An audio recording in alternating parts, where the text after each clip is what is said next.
ई आइ हम ई आम के अचार बना रहल छी, पीस बना कऽ। ई की करब, 4 फाँक पहिले काटि लेब आ एकरा बढ़िआँसँ धो लेब आ एकरा जतेटा पीस रखबाक हुए ततेटा अहाँके छोट पीस एना एना कऽ कऽ से काटि लेब। अहिना कऽ ई की हैत जे खाइ घड़ीमे लैमे सुविधा रहत। तऽ ई हम पीसवला बना रहल छी। ई जतेक बनेबाक हुए से एतेक हम बना रहल छी। ई पीस अछि आमके। आब एहिमे अहाँके अछि ई धनिके बुकनी अछि। ई हम 1 चम्मच, 1 चम्मच ई छीट मिले एना कऽ छीट दियौ। आ ई मेथीके बुकनी अछि, ई आधा चम्मच दऽ दियौ। आ ई मिरचाइ अछि, 1 चम्मच दऽ रहल छियै।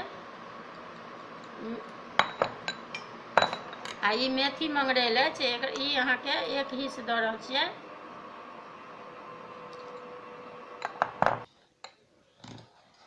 ई सरिसोके अहाँके बुकनी अछि। ई अहाँके सब मसाला सब जेना कहने छलहुँ हेँ जे सभटा ई भूजल अछि। मेथी आ ई जीर, ई मंगरैल जमाइन अछि, भूजि कऽ पीसने छलियै। आ ई सरिसो पीसल अछि।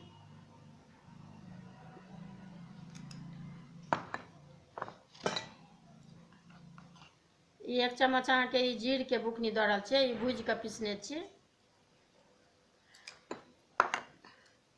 आब ई नून अहाँके से ई हम एहिमे 1.5 चम्मच दै छी।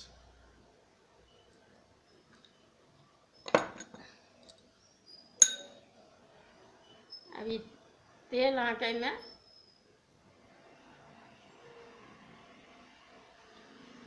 मिला रहल छी।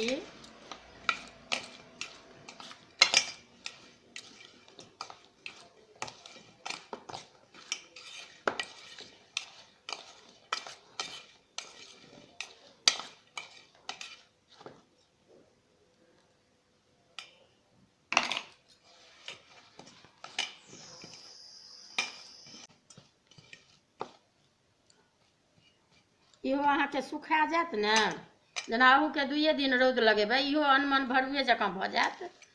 ई अहाँके से 2 दिन रौद लगा लेबै।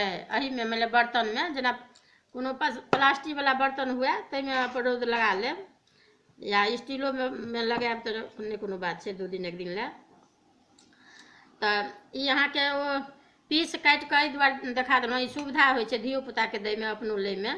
ई बर्बाद नहि होइ छै बेसी, कनि फाँकमे कनि बर्बादो भऽ गेल काटे काटेमे। आ ई अहाँके सुखा जायत ने तऽ पूरा अहाँके फेर तेल दऽ कऽ 2 दिन रौद लगा देबै आ तेल दऽ कऽ राखि देबै। पूरा ई 1 रङ्ग मसाला एहिमे भरा जायत। ई अहाँके पीसवला अथी अछि आम अचार। अगर नीक लागत तऽ शेयर करब।